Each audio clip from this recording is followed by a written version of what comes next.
Assalamualaikum warahmatullahi wabarakatuh. Bismillahirrahmanirrahim.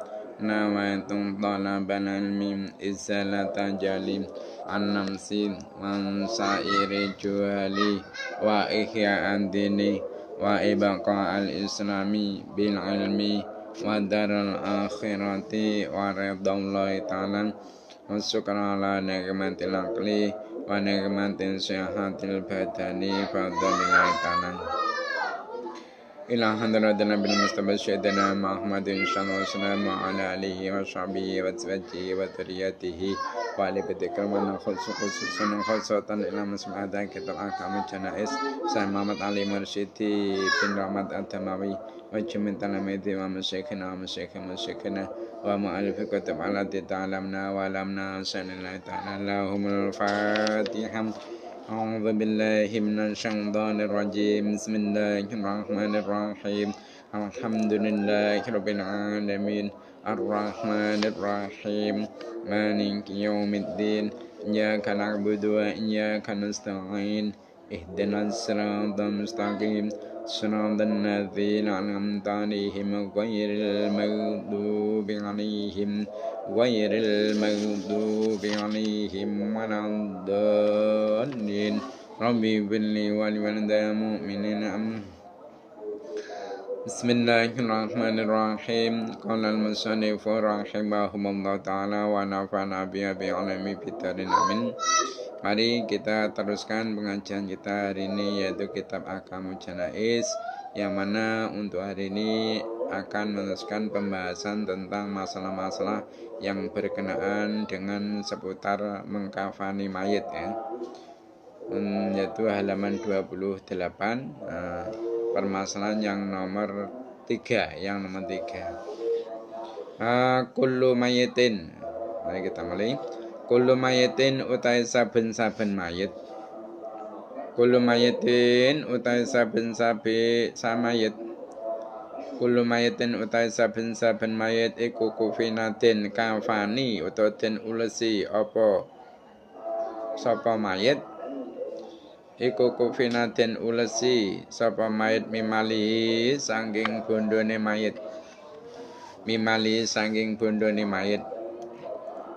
Walam yakun hale ora ono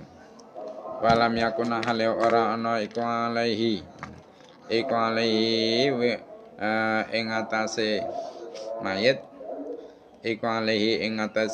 apa dainun utang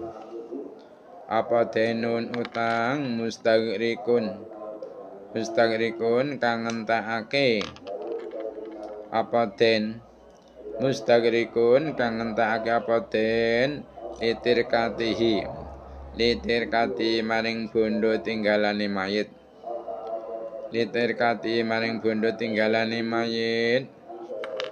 fayajibu mongko wajib iku lahu kedue mayit apa salasu lafaifa telu pira-pira ules utawa lapis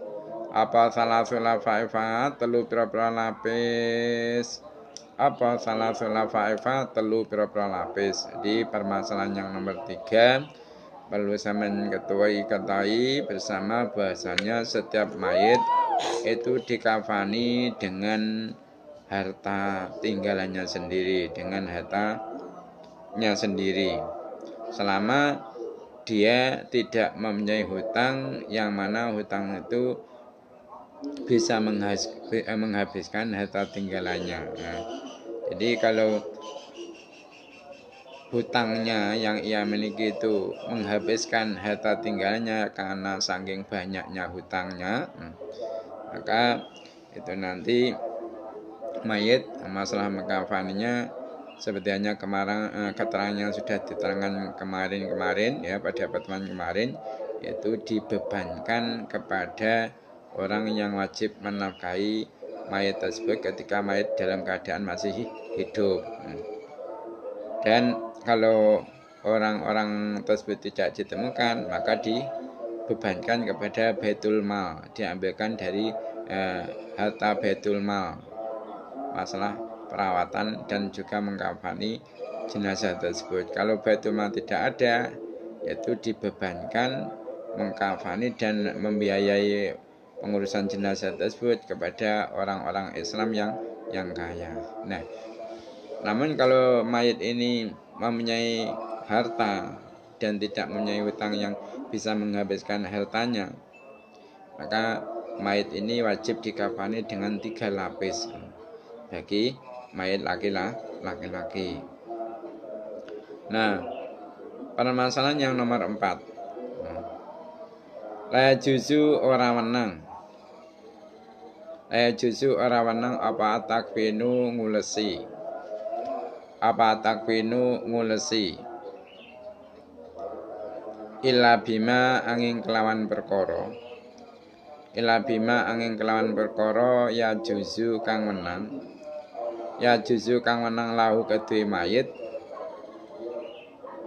Ya juzu kang menang lau kedhi mayit apa lubsuhu nganggo ma. Apa lubsuhu nganggo ma fi hayatihi ing dalam uripe mayit.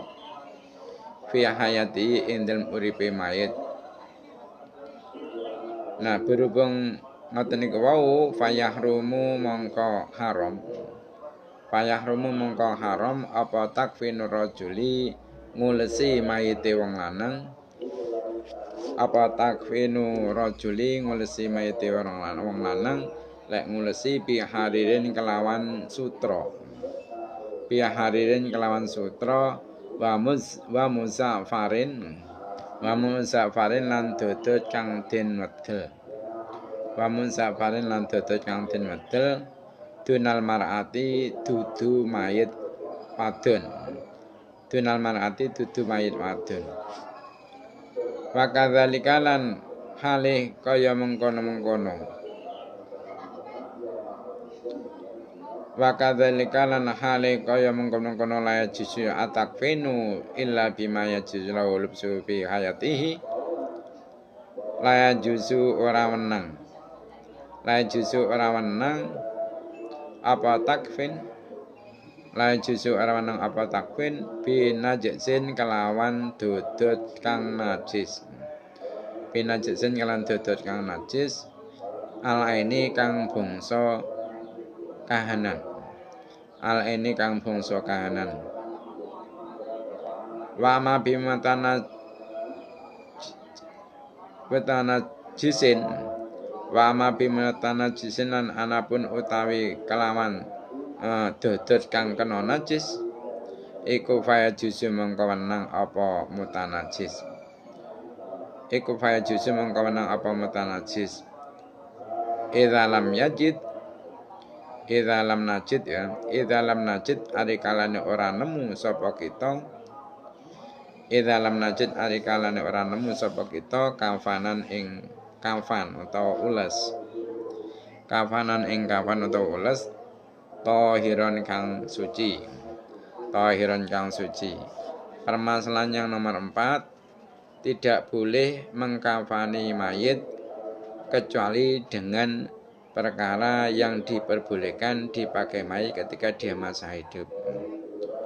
Jadi tidak diperbolehkan kita itu mengkafani mayit dengan kafan kecuali kain kafan tersebut diperbolehkan dipakai dia ketika dia masih hidup. Nah, berhubung seperti itu maka diharamkan mengkafani jenazah laki-laki dengan memakai kain yang terbuat dari sutra dan juga kain yang diwedel. Namun kalau jenazahnya itu perempuan maka boleh kita mengkafani jenazah perempuan tersebut dengan kain yang terbuat dari sutra dan juga kain yang diwedel. Begitu juga tidak diperbolehkan bagi kita orang muslim mengkafani jenazah dengan kain yang najis. Maksudnya najis ini memang dzatiyahnya kain tersebut najis. Mungkin yaitu pakaian yang terbuat dari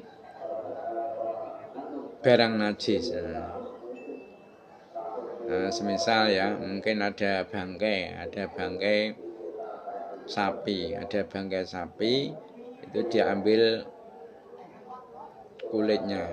kulitnya namun tanpa disamak terlebih dahulu. Selantas kulit sapi tadi yang sudah bangkai tadi itu diambil, diproses, dijadikan sebagai kain, sebagai pakaian. Nah, berarti kategorinya kulit itu atau baju yang terbuat dari kulit bangkai tadi kan masih najis. Secara dia najis. Maka yang seperti itu tidak boleh dipakaikan untuk mengkafani jenazah. Nah, adapun kalau kain itu mutanajis, maksudnya dia itu aslinya suci, kain itu aslinya suci, cuma terkena najis. Ini kan kategori mutanajis toh. Nah, mengkafani mayat dengan kain yang terkena najis ini diperbolehkan. Selama kita tidak menemukan kain kafan yang suci. Karena adanya hanya kain kafan yang terkena najis tersebut, maka kita diperbolehkan untuk mengkafani dengan kain kafan yang terkena najis tersebut. Nah, kalau memang ada air yang bisa untuk mensucikan, ya terlebih dulu semestinya ya kita sucikan, kita cuci terlebih dulu, lantas kita keringkan, kita kalau sudah kering kita pakaikan untuk mengkafani mayat. Kalau andaikan nggak ada alat untuk membersihkan, untuk mensucikan najis, ya seadanya itu. Karena apa? Sudah tidak ada lagi yang lainnya yang suci. Permasalahan yang nomor 5, al-mayitu utai mayit. Al-mayitu utai mayit al-muhrimu kang ikram. Al-muhrimu kang ikram iku layu goto ora den tutupi. Iku layu goto ora den tutupi apa rok suhu sirai mayit muhrim.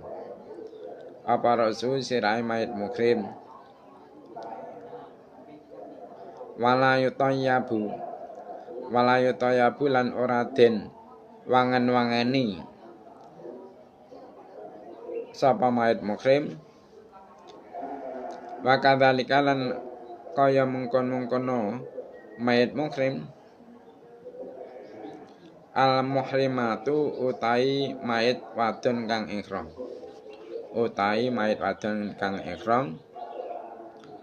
Iku la yustaru ora den tutupi apa wajahe muhrimah.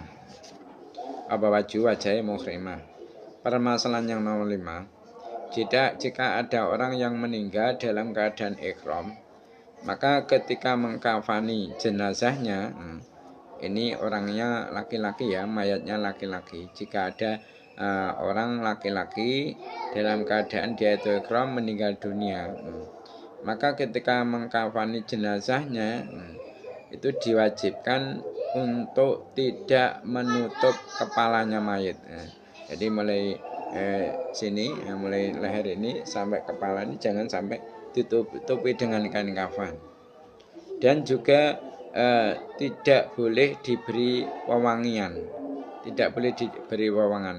Nah, prosesnya kan kemarin untuk mayat yang biasa, yang normal, maksudnya bukan dalam keadaan ihram. Ketika kita membalut kapas pada anggota sujudnya mayat yang ada 7 itu kan sebelum dibalut kan kita kasih wewangian ya. Nah, ini untuk orang yang muhrim laki-laki kok meninggal dunia, tidak boleh kita kasih wewangian jenazahnya ya. Ini hukumnya wajib. Jadi membuka kepalanya itu wajib. Tidak memberi wewangian ini juga wajib. Nah, begitu juga seperti halnya mayit laki-laki yang meninggal dalam keadaan ihram, yaitu mayit perempuan yang meninggalnya karena dalam keadaan ihram. Itu juga diwajibkan untuk tidak menutup wajahnya. Untuk tidak menutup wajahnya mayit yang dalam keadaan ihram tadi, yang perempuan tadi ya. Ini wajib hukumnya.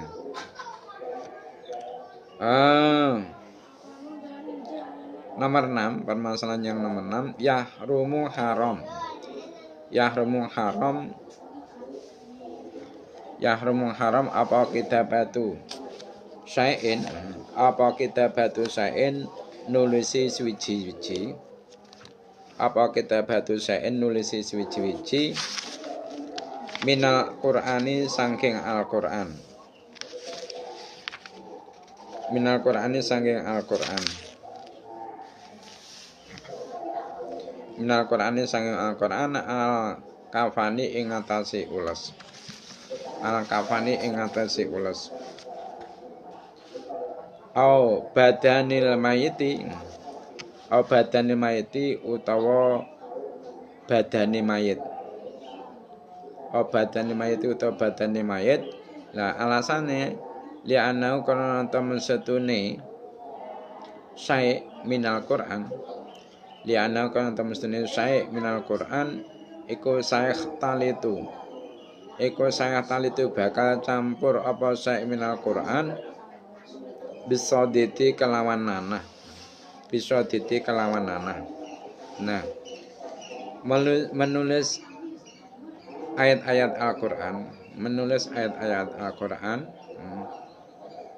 pada kain kafan dan juga pada badannya mayit, ini hukumnya haram.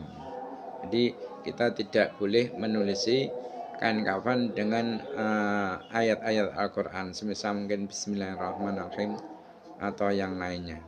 Dan begitu juga tidak diperbolehkan kita menulisi badannya mayit sesuatu dari ayat-ayat Al-Qur'an.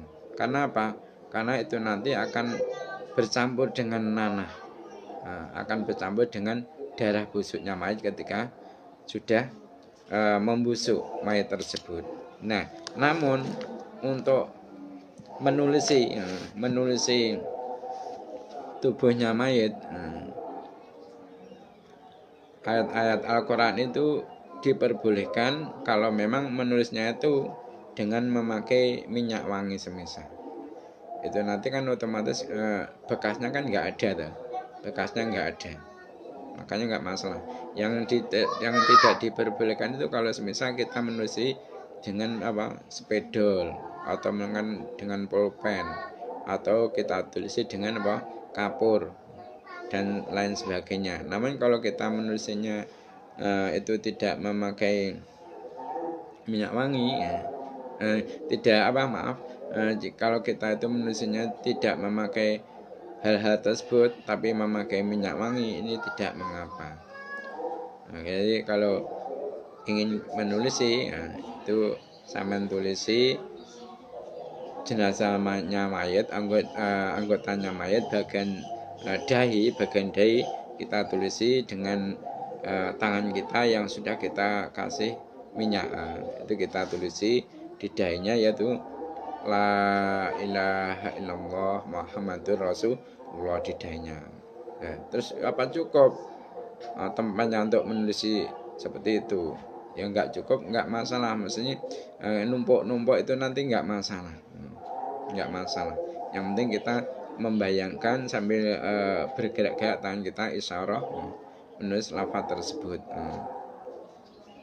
Kalau nanti bertumbuk-tumbuk tulisannya enggak masalah. Dan pada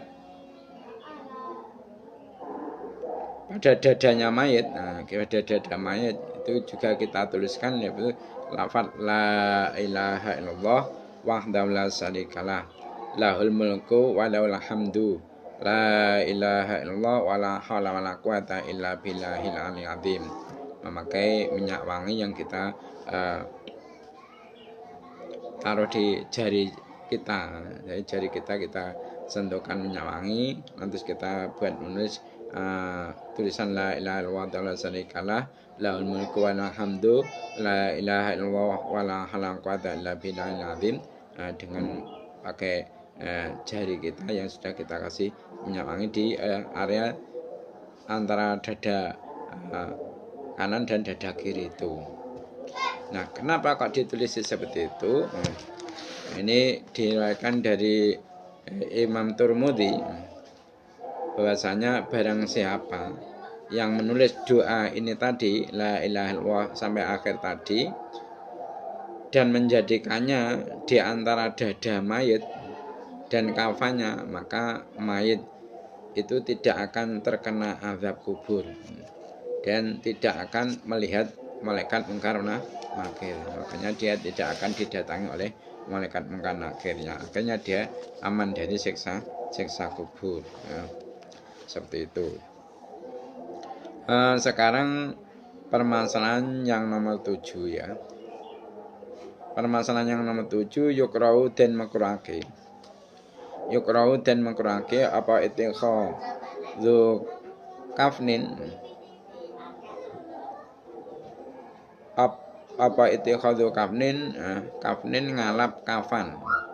Apa itikhdhu kafnin ngalap kafan ila idza kana angin arikalane ana apa kafan, ila idza kana angin arikalane ana apa kafan iku min athari ahadis sholihina, iku min ahadi ahadis sholihina saking labete salah sijine pira-pira wong saleh.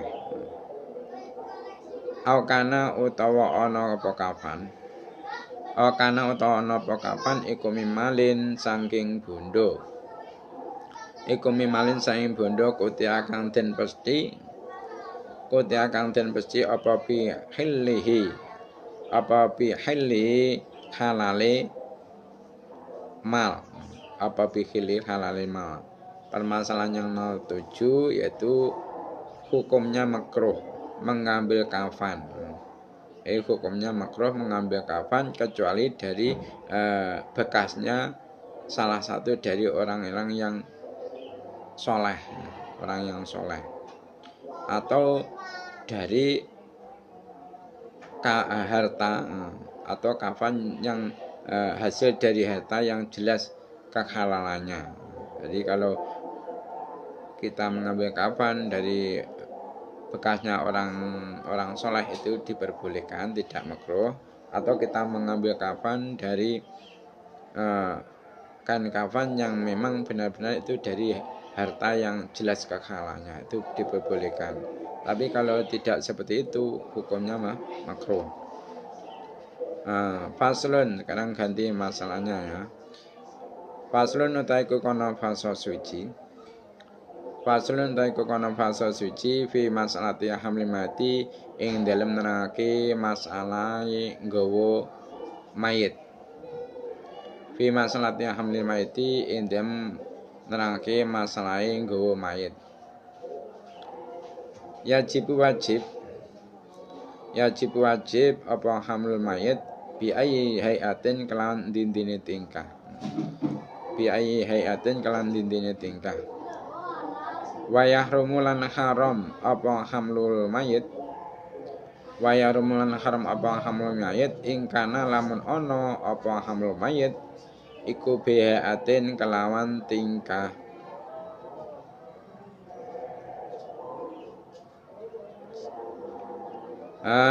Iku bihayatin kelan tingkah musriyatin kang nginakake. Musriyatin kang nginakake aw yuksa utawa den kuwatirake.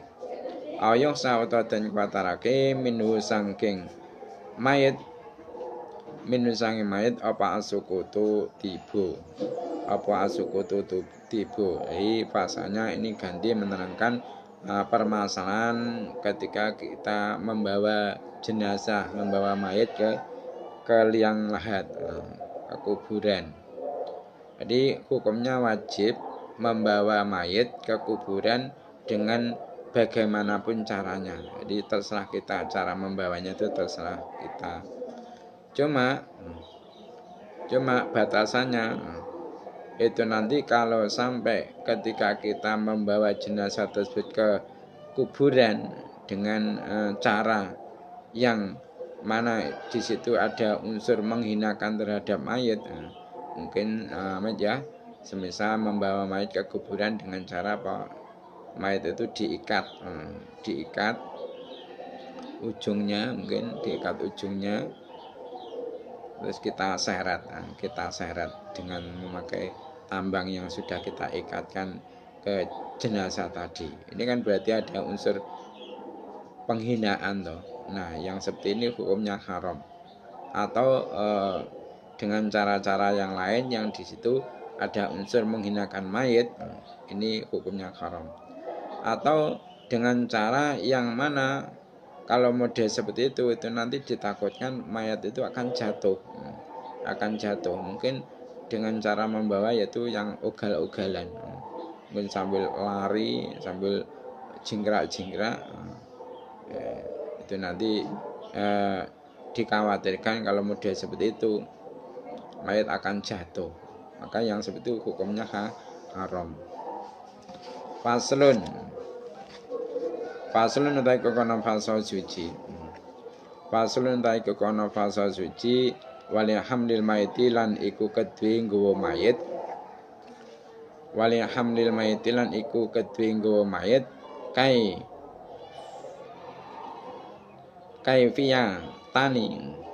kaifiyatani utawi cara loro. Jadi cara membawa mayit itu ada dua cara. Ini pesannya menerangkan cara membawa mayit ke kuburan itu ada dua cara. Cara yang nomor satu yaitu atarabi'u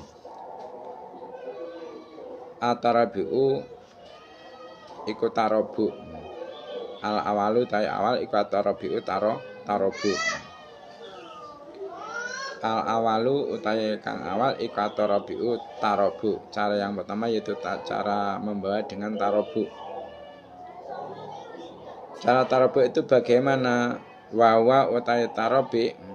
Wawa tarobi iku ayah milau ing yen tonggowo ing mayit. Iku ayah milau ing yen tonggowo ing mayit utawa jenazah sapa arbaatun wong papat. Kulun utai kul wahidin utai saben-saben wong suci.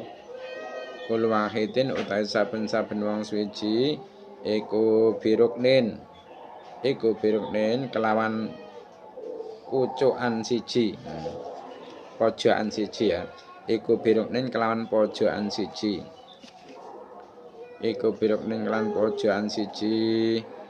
Fa'ina jazu mongko lamun apes. Apa arba'ah fasitatun mongko iku wong 6. Wa ilalan namun ora fasitatun iku fansamaniatun mongko wong 8. Cara yang pertama membawa mayat ke kuburan yaitu caranya dengan tarobe. Tarobe itu ya dengan gambaran membawanya mayat itu yang membawa 4 orang. Nah 4 orang ini setiap satunya itu dari 4 orang itu bertempat di pojokannya mayat, mesti memegang pikulnya mayat yang sebelah kanan, satunya memegang pikulnya mayat yang sebelah kiri depan ya. Terus setelah itu yang satunya lagi memegang atau mengangkat pikulnya mayat yang bagian kanan belakang, yang satunya lagi memegang atau memikul pikulannya keranda tadi yang sebelah kiri belakang. Itu cara tarobu. Nah sekarang kalau diangkat oleh 4 orang model seperti itu kok keberatan, maka diperbolehkan diangkat oleh 6 orang. Nah, kalau 6 orang ini kok masih keberatan, karena mungkin sangat beratnya jenazah, sangat besarnya jenazah, maka diperbolehkan juga yaitu 8 orang. Jadi intinya yang nomor 1 ini jumlah orang yang membawa jenazah itu genap, mesti genap ya. Tidak ganjil ya. Nah, sekarang cara yang nomor 2. Atsani utawi kang kaping pindho iku alhamdu nggawa. Iku alhamdu nggawa mayit. Iku alhamdu nggawa mayit benal amudeni ing dalem antarane saka loro. Benal amudeni ing dalem antarane saka loro. Waya utawi alhamdu benal amudain iku alhamdulillah kang luwih utama. Iku alhamdulillah kang luwih utama. Wawa utawi alhamdu benal amudain. Wawa utawi alhamdu benal amudain iku ayah milau ing yen nggawa. Iku ayah malu ing yen nggawa. Ing mayit sapa salah satun wong telu. Sapa salah satun wong telu. Yandau halih nyelehake. Yandau halih nyelehake sapa ahaduhum. Sapa ahadum salah sijine salasah. Sapa ahadum salah sijine salasah al khasa bataini. Al khasabatani ing kayu loro. Al khasabatani ing kayu loro. Al mutaqaddimaini kang ana ngarep karone. Al mutaqaddimaini kang ana ngarep karone. Ala atika kaihi. Ala atikaihi ing atase pundak lorone. Ahaduhum.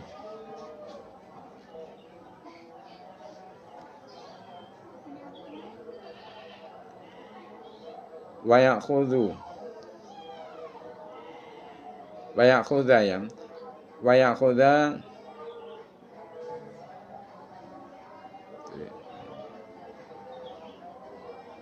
wayakhudhu ya. Wayakhudhu lan nyalap. Wayakhudhu lan nyalap sapa itsnani wong loro. Sapa itsnani wong loro bil ma'angkhari.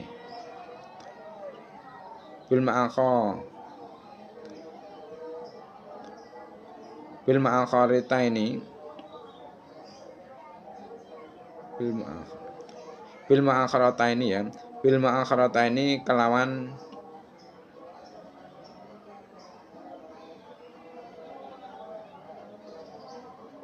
kayu loro kang ana mburi. Bil ma'akharataini kelawan kayu loro kang ana mburi. Nah, fa'in jazu mongko lamun apes. Fa'in jazu mongko lamun apes sapa salasah. Fayuzadu mongko den tambahi. Fayuzadu mongko den tambahi sapa itsnani wong loro. Sapa itsnani wong loro yahmilani kang nggawa sapa itsnani al khosabataini ing kayu loro. Al mutaqaddimataini kang ana mburi karone. Al mutaqaddimataini kang ana mburi karone. Nah, permasalahan yang nomor 6. Jadi kok permasalahan yang nomor 6 ya. Cara membawa mayit yang nomor 2. Cara membawa mayit ke kuburan yang nomor 2 yaitu dengan cara membawa mayit di antara 2 pikulan, dengan 2 pikulan. Nah, cara membawa yang seperti ini termasuk cara yang lebih utama. Cara yang lebih utama. Nah, caranya bagaimana? Yaitu gambarannya mayit itu dibawa ke kuburan dengan dibawa oleh 3 orang. salah satu dari 3 orang tersebut, yaitu dia berada di depannya mayit. Dia itu membawa dua pikulan itu ditaruhkan di pundak duanya orang tersebut. Jadi agak modelnya kerandanya itu agak menyempit di depan. Jadi ketika dua pikulannya keranda itu ditaruh di pundak duanya mayit, orang yang di dua pundaknya orang yang membawa tadi itu bisa. Jadi satu orang di depan memikul dua pikulan tadi ya. Pikulan yang satu di pundak yang kanan, yang satunya di pundak yang kiri. Terus dua orang yang lainnya dia itu berada di belakang keranda.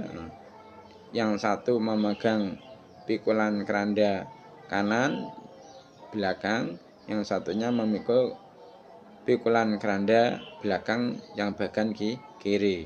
Seperti itu.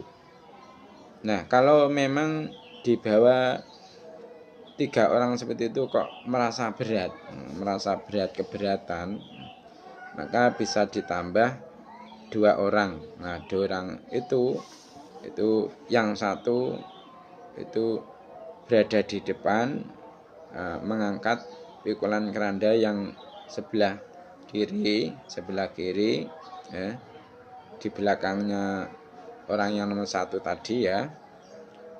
Terus yang satunya lagi itu memikul pikulan keranda yang bagian kanan, posisinya di belakang orang yang 1 tadi. Jadi intinya yang depan menjadi 3 orang yang memikul. Nah, yang belakang yaitu 2 orang. Jadi di sini di cara yang kedua ini mengutamakan bilangan ganjil orang yang membawa mayat tadi. Nah, terusnya permasalahan yang kedua yang berkenaan dengan membawa mayat. Yusanu den sunatake. Yusanu den sunatake apa almasyu mlaku. Apa almasyu mlaku matas il janazati satane ngiring jenazah. Matas il janazati satane ngiring jenazah.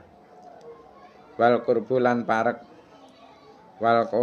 parek minha saking jenazah. Wal abdalu utahe kang luwih utama Wal abdalu utahe kang luwih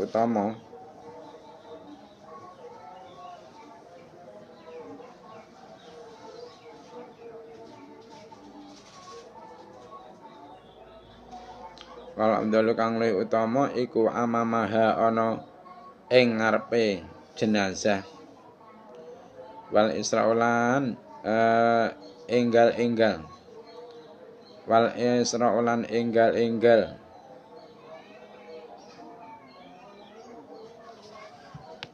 utawa rekat ya. Wal israulan enggal-enggal utawa rekat utawa gage bila biya kelanggo jenazah. Wayuk raulan den makrake apa ittiba'un nisa'i oleh ngiring pira-pira wong wadon. Apa ittiba'un nisa'i oleh ngiring pira-pira wong wadon lihada laha maring jenazah. Jadi pertama permasalahan yang nomor 3 yang berkenaan dengan membawa jenazah, itu disunahkan berjalan mengiring jenazah ke kuburan dan posisinya itu dekat dengan jenazah tersebut. Maksudnya tidak jauh antara orang yang mengiring tadi dan jenazahnya. Nah, yang lebih utama kalau menurut madhab Imam Syafi'i dan Hanafi, mengiring jenazah itu pengiringnya itu berada di depannya jenazah. Jadi kalau menurut madhab Syafi'i dan Hanafi, orang yang mengiring jenazah itu yang lebih utama adalah berada di depannya jenazah. Berada di depannya jenazah. Nah, namun kalau menurut madhab Maliki dan Hambali, yang lebih utama orang yang mengiring jenazah itu yang lebih utama berada di belakangnya jenazah. Nah, artinya apa? Artinya dari sekian pendapat para ulama madhab itu bagi pengiring jenazah bisa memilih mana yang sekiranya itu lebih aman dan nyaman, dan jenazah bisa segera dihantarkan ke kemakamannya atau ke kuburannya. Jadi itu nanti ada faedahnya semua. Umpama yang mengiring jenazah itu ada yang di depan, itu nanti bisa memberitahu orang-orang yang lewat jalan tersebut bahwasanya ada jenazah yang mau lewat. Biasanya kan terus orang-orang berhenti ya, yang lewat jalan itu berhenti untuk mengutamakan perjalanan jenazah ke kuburannya. Nah, begitu juga yang ada di belakangnya jenazah ini ada hikmahnya apa? Di antaranya mungkin kalau ada sesuatu yang terjatuh dari keranda tersebut, itu nanti bisa diambilkan oleh orang-orang yang ada di belakang jenazah. Mungkin semasa ada angin kencang ya toh, penutup kerandanya tuh lepas, akhirnya kabur, jatuh. Nah, itu nanti bisa diambilkan oleh orang yang ada di belakang jenazah. Atau ada yang melihat bahwasanya yang mengangkat jenazah itu tuh, yang membawa jenazah itu ada sebagian dari mereka yang kecapean, itu nanti bisa menggantikan posisinya yang berada di belakangnya jenazah tadi. Jadi intinya seperti hanya praktek kita di lapangan itu sudah benar. Itu kan artinya pengiring jenazah ada yang di depan jenazah, ada yang di belakang jenazah. Kalau menurut Imam Syafi'i dan Hanafi tadi yang lebih utama di depannya jenazah. Namun untuk Imam Maliki dan juga Imam Hambali yang lebih utama pengiring jenazah berada di belakang jenazah. Jadi intinya kita bisa mempraktekkan semua pendapat beliau-beliau ini ya.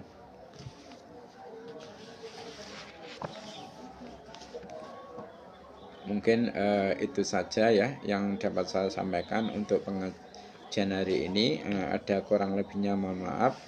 Mari kita tutup majelis ini dengan membaca doa kafaratul majelis. Subhanakallahumma wa bihamdika asyhadu an la ilaha illa anta astaghfiruka wa atubu ilaik. Wassalamualaikum warahmatullahi wabarakatuh.